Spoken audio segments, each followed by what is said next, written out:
হাজার বছর ধরে আমি পথ হাঁটিতেছি পৃথিবীর পথে, সিংহল সমুদ্র থেকে নিশীথের অন্ধকারে, মালয় সাগরে। আমার সঙ্গে স্টুডিওতে রয়েছে আমাদের অতিথি বন্ধু সৃজিতা ঘোষ। ভালোবাসার জন্য কাঙালপনা আমার গেল না এই জীবনে, আমার কাঙালপনা গেল না এই জীবনে ভালোবাসার জন্য। কবিতায় জন্ম এবং কবিতায় ভালো থাকা, সেই সৃষ্টির পথের আঙিনায় কিভাবে তোমার প্রবেশ? প্রবেশ যদি বলতে হয়, আমার 5 বছর বয়সে মায়ের হাত ধরে এখনো শিখছি, ভবিষ্যতেও চাইবো যে আরো শিক্ষা দিতে, কারণ শেখার তো কোনো শেষ নেই। হাজার বছর ধরে আমি পথ হাঁটিতেছি পৃথিবীর পথে, সিংহল সমুদ্র থেকে নিশীথের অন্ধকারে, মালয় সাগরে। অনেক ঘুরেছি আমি। কবি জীবনানন্দ দাশের একটি অত্যন্ত জনপ্রিয় কবিতা, আমাদের সকলেরই জানা। তবে কি কবিতা? যখন কবিতার আড্ডা শুরু হয় তখন আপনাদের জন্য কিছু জিজ্ঞাসাও থেকে যায়। এটা ভাবতে ভাবতে আমরা আমাদের আড্ডাটা আজ শুরু করব। নমস্কার, কথাগুলি শর্মিষ্ঠা আপনাদের সঙ্গে মঙ্গলবারের কথা ও কবিতার আড্ডায়। আর আজকে আমার সঙ্গে স্টুডিওতে রয়েছে আমাদের অতিথি বন্ধু সৃজিতা ঘোষ। সৃজিতা, নমস্কার। নমস্কার। ভালোবাসা আর সেই সঙ্গে কবিতাময় একটা সুন্দর জার্নি, যেটা আজকে তুমি আমাদের সঙ্গে শেয়ার করবে। আগে কি কবিতা দিয়ে শুরু করবে, না আগে তোমার কোনটা ইচ্ছে করছে বলো? আগে কি একটা কবিতা শুনিয়ে নি, তারপরে গল্প পড়ে? ঠিক আছে, না, সেটা তোমার উপর, তুমি কি আমার চাও? উপর? না, আমি তোমার উপর ছাড়লাম। কবিতাই হোক, কবিতাই আচ্ছা, হোক। তাহলে প্রথমেই শুরু করি। যাকে দিয়ে শুরু করার একদম করতে হয়, সেটা হচ্ছে বিশ্বকবি রবীন্দ্রনাথ ঠাকুরের লেখা কৃপণ। আমি ভিক্ষা করে ফিরতেছিলাম গ্রামের পথে পথে, তুমি তখন চলেছিলে তোমার স্বর্ণরথে। অপূর্ব এক স্বপ্ন সম লাগতেছিল চক্ষে মম। কে বিচিত্র শোভা তোমার, কে বিচিত্র সাজ। আমি মনে ভাবতেছিলেন, এ কোন মহারাজ। আজি শুভক্ষণে রাত পোহালো ভেবেছিলেন, তবে আজ আমার এই দাঁড়ে দাঁড়ে ফিরতে নাহি হবে। বাহির হতে নাহি হতে কাহার দেখা পেলেম পথে। চলিতে রথ ধন ধান্য ছড়াবে দুই ধারে, মুঠা মুঠা করিয়ে নেব নেব ভারে ভারে। দেখি সহসা রথ থেমে গেল আমার কাছে এসে। আমার মুখ পানে চেয়ে নামলে তুমি হেসে। দেখে মুখের প্রসন্নতা জুড়িয়ে গেল সকল ব্যথা। হেন কালে কিসের লাগে তুমি অকস্মাৎ, আমায় কিছু দাও গো বলে বাড়িয়ে দিলে হাত। মরি, এ কি কথা রাজাধিরাজ, আমায় দাও গো কিছু। শুনে ক্ষণ কালের তরে রইনু মাথা নিচু। তোমার কি বা অভাব আছে ভিখারি ভিক্ষুকের কাছে, এ কেবল কৌতুকের বশে আমায় প্রবঞ্চনা। ঝুলি হতে দিলেন তুলে একটি ছোট কণা, যবে পাত্রখানি ঘরে এনে উজাড় করি। এ কি, ভিক্ষা মাঝে একটি ছোট সোনার কণা দেখে দিলেন যা রাজ ভিখারিরে, স্বর্ণ হয়ে এলো ফিরে। তখন কাঁদে চোখের জলে দুটি নয়ন ভরে, তোমায় কেন দিইনি আমার সকল শূন্য করে। তোমায় কেন দিইনি আমার সকল শূন্য করে। এই কবিতাটা না, যারাই আমাকে শোনান বা আমাদের দর্শকদের কাছে পৌঁছে দেন, শেষ লাইনটা আমার একবার বলতেই হয়। মানে আমার এত পছন্দের, শেষ লাইনেই তো সবটা উজাড় করে একদম বলা, একদম। ওখানেই তো সবটা। তো এবারে আমাদের একটু শোনাও যে তোমার কবিতার প্রতি, কবিতায় জন্ম, সেই কবিতায় জন্ম এবং কবিতায় ভালো থাকা, সেই সৃষ্টির পথের আঙিনায় কিভাবে তোমার প্রবেশ? প্রবেশ যদি বলতে হয়, আমার 5 বছর বয়সে মায়ের হাত ধরে আমি গিয়েছিলাম। আমার আসলে একটা স্ট্যামারিং এর প্রবলেম ছিল, সেইটা ঠিক করতে গিয়েছিলাম। এবার তখনও আমার মাও জানতো না বা আমিও জানতো না এই কবিতাকে ভালোবেসেই থেকে যাব। সেইখান থেকেই জার্নি এখনো চলছে। তার সাথে পড়াশোনাও আমার এখনো চলছে, তার সাথে নাটক নাচ সবটাই চলছে। কিন্তু কবিতাটা একটু বেশি ভালোবাসা। ওটাই আমার প্রশ্ন করতে যাচ্ছিলাম আর কি, যে এই কবিতাকে একটু নাচ নাটক কবিতা তার মধ্যে কোনটাকে? কবিতাকে একটু ভালোবেসে এখনো পড়ে রয়েছে। নাটক তো এখনো আমি করি, সেটাও চলবে। তার সাথে সাথে কবিতাও। কবিতার মধ্যেও তো নাটকের অনেক জায়গা একদম। থাকে। মানে কবিতায় হাত ধরে এসেছিলাম বলেই বোধহয় নাটকটা করতে অনেক নাটকটা সুবিধা হয়। এটা আমি বলি, মানে হ্যাঁ, আমার কারণ ক্ষেত্রে উচ্চারণ সবকিছুই, সবটা হ্যাঁ, এক্সপ্রেশন উপস্থাপনার কায়দা কৌশল একটু ভিন্ন, একদমই অনেকটাই ভিন্ন, কিন্তু অনেকটাই আবৃত্তির সঙ্গে কিন্তু নাটকের যোগ একটা আছে। একটা মেলবন্ধন তো আছে। আমি দেখেছি যারা সিরিয়ালে কাজ করেন বা যারা অভিনেতা অভিনেত্রী সিনেমার দুনিয়ায় আছেন, তাদের ক্ষেত্রে একটু লক্ষ্য করলে দেখবে যে তারা কিন্তু কি সুন্দর, আমরা যখন সোশ্যাল মিডিয়ায় কয়েকজন চোখে পড়ে যে আবৃত্তি করছেন, তখন মনে হয় যে ইনি তো আবৃত্তিকার নন, এত ভালো কি করে করছেন, ইনি তো অভিনয় করেন। আসলে অভিনয়ের সঙ্গে কিন্তু আবৃত্তি একটা জুড়ে আছে, সকলের ক্ষেত্রে নয়, মানে আমি প্রত্যেকের কথা বলছি না, কিন্তু যোগ কিন্তু একটা আছে, যেহেতু কবিতা কথা দুটো নিয়ে। সেই জন্য একটু যদি আমাদের আড্ডাটা না হয়, আড্ডা তো আড্ডাই হয় হ্যাঁ, একদম, সেটা হয়তো আমাদের মুড়ি নেই, চা নেই, অন্য কিছু নেই, কিন্তু আমাদের মনে সেই আড্ডাটা রয়েছে। এবারে কি শোনাবে? এবারে শোনাবো মানে বিশ্বকবি রবীন্দ্রনাথ ঠাকুরের পরেই যার স্থান, যার নামটি আসে, তিনি হলেন কাজী নজরুল ইসলাম। তারই একটি কবিতা, খুবই একটি জনপ্রিয় কবিতা এবং আমার খুব প্রিয় কবিতা, সাম্যবাদী। গাহি সাম্যের গান, যেখানে আসিয়া এক হয়ে গেছে সব বাধা ব্যবধান, যেখানে মিশেছে হিন্দু বৌদ্ধ মুসলিম খ্রিস্টান। গাহি সাম্যের গান। কে তুমি? পার্সি, জৈন, ইহুদি, সাঁওতাল, ভেল, গারো, কনফুসিয়াস, চারবাক চালা, বলে যাও, বলো আরো। বন্ধু, যা খুশি হও, পেটে পিঠে কাঁধে মগজে যা খুশি পুঁথিও কেতাব, কোরআন পুরাণ বেদ বেদান্ত বাইবেল ত্রিপিটক জেন্দাবেস্তা গ্রন্থ সাহেব পড়ে যাও যত শখ। কিন্তু কেন এ পণ্ডশ্রম, মগজে হানিছ শুল? দোকানে কেন এ দর কষাকষি, পথে ফুটে তাজা ফুল?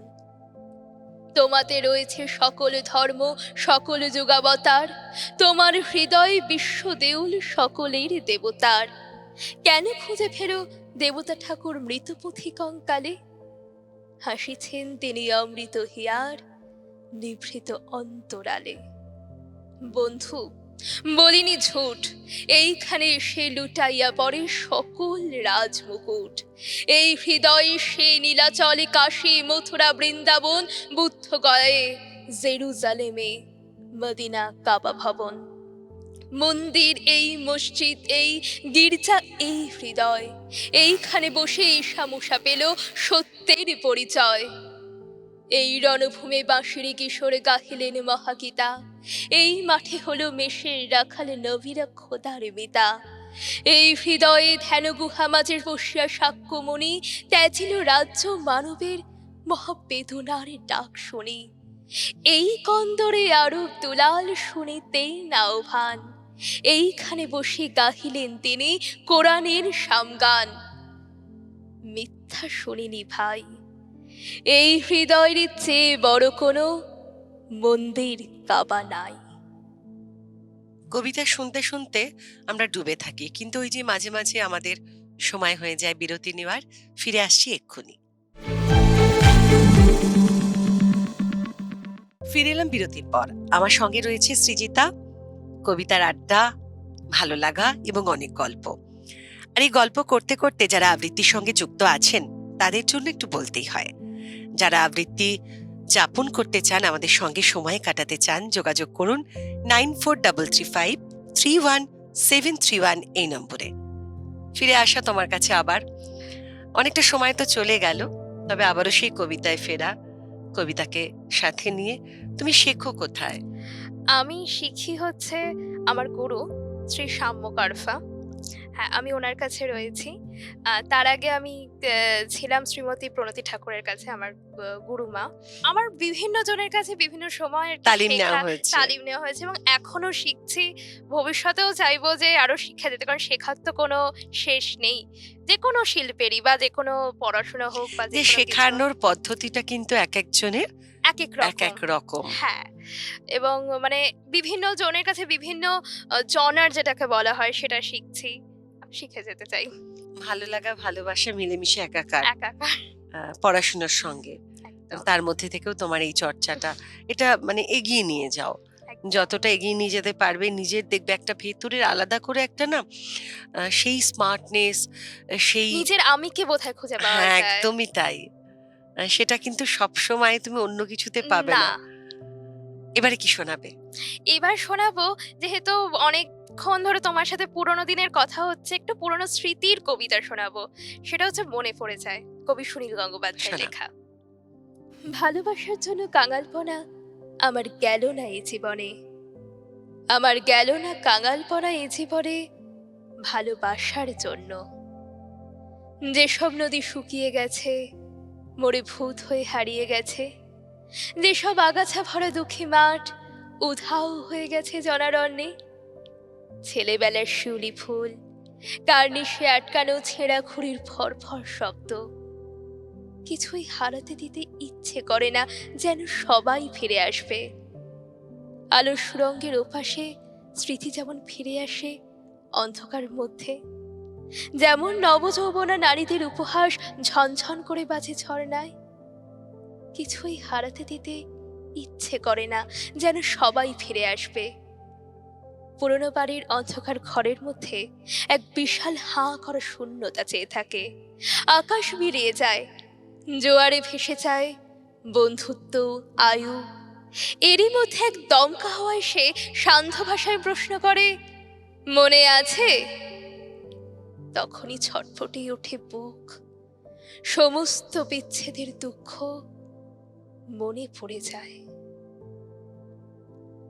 মনে পড়ে যায়। আমিও ভাবছি যে কবিতাটা কি এখানে শেষ? না, না, আরেকটু বোধহয় আছে। কিছু কবিতা এমনভাবে কবিরা লিখে যান, মনে হয় যে এরপরে বোধহয় আরো কিছু আছে। ওই যে রবি ঠাকুরের কথায় আছে না, শেষ হইও হইল না শেষ, সেরকমই। না, এই কবিতাটা কিন্তু আমার এর আগে খুব একটা শোনা হয়নি। আমি তোমার আচ্ছা, কাছেই শুনলাম। আচ্ছা। একটু চেনা, চেনা মনে হচ্ছিল, কিন্তু পরে দেখলাম না। এইভাবেই তো আমরা আড্ডাটা আ দিতে, দিতে কত কিছু জেনে যাই বলো? একদম, একদম। এরকম দেখেছি অনেক কবিতা, অজানা কবিতা। বিশেষ করে ওপার বাংলার বেশ কিছু জনপ্রিয় কবি আছেন, যাদের কবিতা ভীষণভাবে প্রাসঙ্গিক, এবং আ হেলাল হাফিজের উৎসর্গ কবিতা, যেটা কবিতা, একদম কবিতাময় আমাদের জীবনের সঙ্গে। নীরেন্দ্রনাথ চক্রবর্তীর কবিতা আমি পাহাড় থেকে পড়তে, পড়তে। কিছু কবিতা থাকে যেগুলো সত্যি, সত্যিই নিজের কাছে স্বীকারোক্তি। একদম। আচ্ছা, তোমার এই কবিতাময় জীবনের মধ্যে আ তুমি ছড়া, কবিতা, আ শ্রুতিনাটক এই সবকিছুর মধ্যে, এবং তুমি আরো নৃত্য, নাটক সবটা নিয়ে যে তোমার চর্চা, তার মধ্যে কোন বিষয়টাকে বেশি সময় দিতে পারো? সময়টা দেওয়া হয় নাটককেই বেশি। কারণ হচ্ছে, যেহেতু ওটা গুরুরা সব দৈনন্দিন জেনে গেল। দৈনন্দিন আ জীবনে ওটা যেহেতু বেশি শো থাকে বা বেশি করা হয়, যতটা সম্ভব যদি বলা হয়, যত রাত্তিরে এসেও যদি ২ ঘন্টাও পারি, সেটা কবিতাকেই বেশি সময় দেওয়া হয়। নাচটা করি, অবশ্যই ওটাও খুব ভালো লাগে। কিন্তু আবৃত্তি এবং নাটক যতটা সময় দেওয়া হয় সেটাকে তো আমার নাচটাকে তো কি দেওয়া মনে হয় হয় না। যে আ দেখো, এই যে ২৪ ঘন্টা আমাদের, তার মধ্যে ঘুমের জন্য একটা আলাদা। একদম, ওটা তো একদম, আমাদের ঘুমোতেই হবে শরীরকে একদম। ভালো রাখতে। তো তার মধ্যে থেকে রেওয়াজ কিন্তু প্রকৃতপক্ষে আমরা ২৪ ঘন্টাই করি। ওই হ্যাঁ, ঘুমের বাকিটুকু আরকি। হ্যাঁ, ওটা কথার কথা বললাম। কারণ বাকি সময়টুকু কিন্তু আমরা চর্চার মধ্যেই রয়েছি। হ্যাঁ, মানে একদমই তাই। আবৃত্তি নিয়ে বসতে পারা মানে আলাদা করে চর্চা তা নয়। না, এটা আমার মনে হয়। কারণ তুমি যে বিষয়গুলোর সঙ্গে যুক্ত মানে রয়েছো, কোথাও না কোথাও গিয়ে কিন্তু সেগুলোর সঙ্গে কবিতার একটা কিন্তু মেলবন্ধন আছে। মেলবন্ধন আছে। এবারে কি শোনাবে? আচ্ছা, এবারে একটুখানি শক্তি চট্টোপাধ্যায়ের কাছে যাই। শক্তি চট্টোপাধ্যায়ের 'আনন্দ ভৈরবী'। ভীষণ ভালো একটি কবিতা। আজ সেই ঘরে এলাই পড়েছে ছবি। এমনও ছিল না আষাঢ় শেষের বেলা, উদ্যানে ছিল বর্ষা পীড়িত ফুল, আনন্দ ভৈরবী। আর সেই কোঠে আসে না রাখাল ছেলে, কাঁদে না মোহন বাঁশিতে বটের মূল। এখনো বর্ষা কোদালে মেঘের ফাঁকে বিদ্যুৎ রেখা মেলে। সে কি জানিত না এমনই দুঃসময়ে লাফ মেরে ধরে মোরগের লাল ছুটি? সে কি জানিত না হৃদয়ের অপচয় কৃপণের বাম মুঠে? সে কি জানিত না যত বড় রাজধানী তত বিখ্যাত নয় এ হৃদয়পুর? সে কি জানিত না আমি তারে যত জানি আনখ সমুদ্র? আজ সেই ঘরে এলায় পড়েছে ছবি, এমনও ছিল না সাড়ে শেষের বেলা। উদ্যানে ছিল বর্ষা পীড়িত ফুল, আনন্দ ভৈরবী। এটি ভীষণ পছন্দের আমার একটি কবিতা, ভীষণ ভালো লাগা। আর তুমি বলেছো ভালো। আমাদের আরো আড্ডা কিন্তু বাকি আছে, আবারও মাঝে মাঝে সময় হয়ে যায়, আমরা একটু বিরতি নিই, ফিরে আসি আবারও আপনাদের সঙ্গে নিয়ে। ফিরে এলাম বিরতির পর। আপনাদের অপেক্ষায় রেখে যখন খানিক আমরা আড়াল থেকে গল্প করে নিই, তখন যে কত কিছু অপেক্ষা করে আপনাদের জন্য, সেটা আপনারা আড়াল থেকে আপনারাও বুঝতে পারেন না। কিন্তু এই বুঝতে চাওয়া আর বুঝতে না পারার মাঝে থাকে অনেকটা পথ, অনেক চেনা অচেনা। সেই চেনা অচেনার মাঝখানে দাঁড়িয়েই আমরা সৃজিতার কাছ থেকে আরো বেশ কিছু কবিতা শুনবো এবং আপনাদের কাছে পৌঁছে দেব। আপনারা যারা কথা ও কবিতা নিয়মিত দেখেন, ভালোবাসেন এবং অংশগ্রহণ করতে চান, তারা যোগাযোগ করুন 9433531731 এই নম্বরে। সত্যি কিনা বলো, এই চেনা অচেনা, জানা অজানা নিয়েই তো আড্ডা। একদমই তাই। যখন আমরা একটু সময় পাই, ভাবি যে আমার তো মনে হয় যে একটু কবিতা নিয়ে গল্প করি, দেখি কোন কবিতাটা আমার জানা নেই। কত কত কবিরা কত কত কবিতা লিখেছেন। যখন ছোট ছিলাম তখন কিছু কবিতা পড়তাম, তখন মনে হতো এটা বলার জন্য বলা।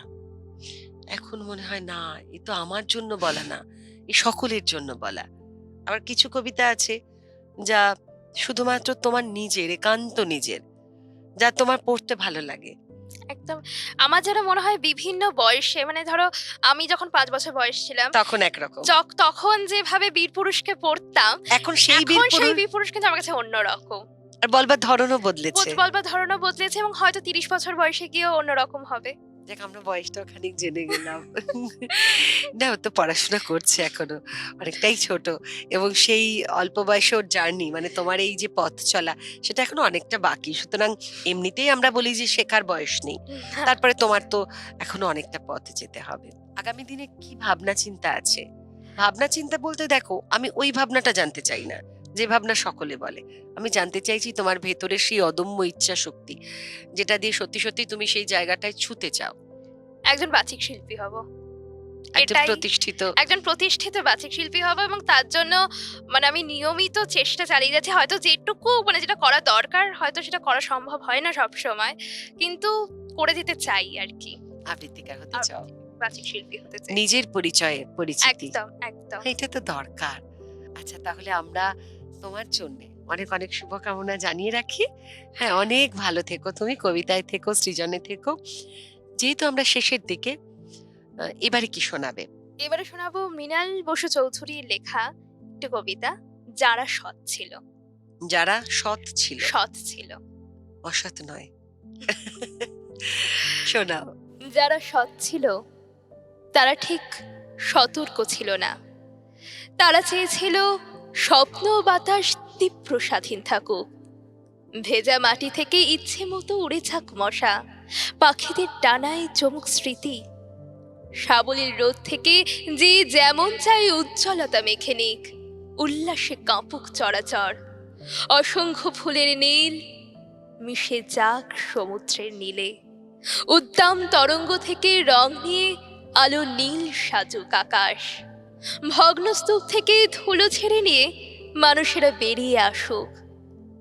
তাদের ছিল না ভয়, তাই তারা সতর্ক থাকেনি। ছিল না বিনষ্ট লোভ, তাই তারা হিসেবে ছিল না।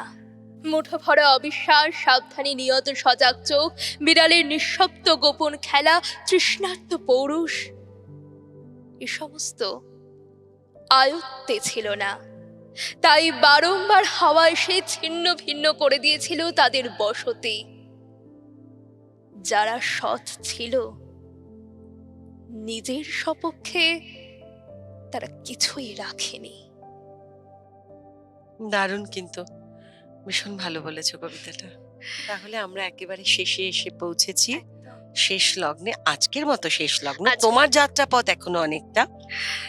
সেই যাত্রাপথের তুমি কবিতার হাত ধরে বহু মানুষকে পথ দেখাও এবং নিজের চর্চার মধ্য দিয়ে সেই সাধনায় পৌঁছো যেখানে তুমি নিজেকে প্রতিষ্ঠিত করতে পারবে। এবং আশা করব তোমার সাথেও আরো আড্ডা হবে, আরো আরেকবার দেখা হবে, আশা নিশ্চয়ই করব। হবে, নিশ্চয়ই হবে। সবাই চাইলে তো দেখা হবে। তো আমি শেষ যে কবিতাটা, সেটা হচ্ছে কবিতাকে নিয়েই বেঁচে থাকার যে কবিতা তুমি বলেছিলে, কবি নীরেন্দ্রনাথ চক্রবর্তীর লেখা কবিতা নিজের কাছে স্বীকারোক্তি। আমি পাহাড় থেকে পড়তে পড়তে তোমাকে ধরে বেঁচে রয়েছি কবিতা। আমি পাতালে ডুবে মরতে মরতে তোমাকে ধরে আবার ভেসে উঠেছি। আমি রাজ্য জয় করে এসেও তোমার কাছে নত হয়েছি কবিতা। আমি হাজার দরজা ভালোবেসেও তোমার বন্ধ দুয়ারে মাথা কুটেছি। কখনো এর, কখনো ওর দখলে গিয়েও ফিরে তোমারই টানে কবিতা। আমাকে নাকি ভীষণ জানে সকলে, তোমার থেকে বেশি কে জানে কবিতা। আমি ভিড়ের মধ্যে ঘুরে বেড়াই, গোপনে রাখি সকল শোক কবিতা। আমি শ্মশানে ফুল ঘটাবো, তাই তোমার বুকে চেয়েছি ঢেউ রটাতে। আমি সকল সুখ মিথ্যে মানি, তোমার সুখ পূর্ণ হোক কবিতা। আমি নিজের চোখ উপড়ে আনি, তোমাকে দিই তোমার চোখ ফোটাতে। তুমি তৃপ্ত হও, পূর্ণ হও, জালো ফুলক, জালো দুলক কবিতা। কবিতায় হোক জন্ম, কবিতায় হোক মৃত্যু, কবিতায় হোক অতীত, কবিতায় বর্তমান, কবিতায় ভবিষ্যৎ। কবিতায় থাকুন, আমাদের সঙ্গে থাকুন। আজকের মতো এই পর্যন্তই। নমস্কার।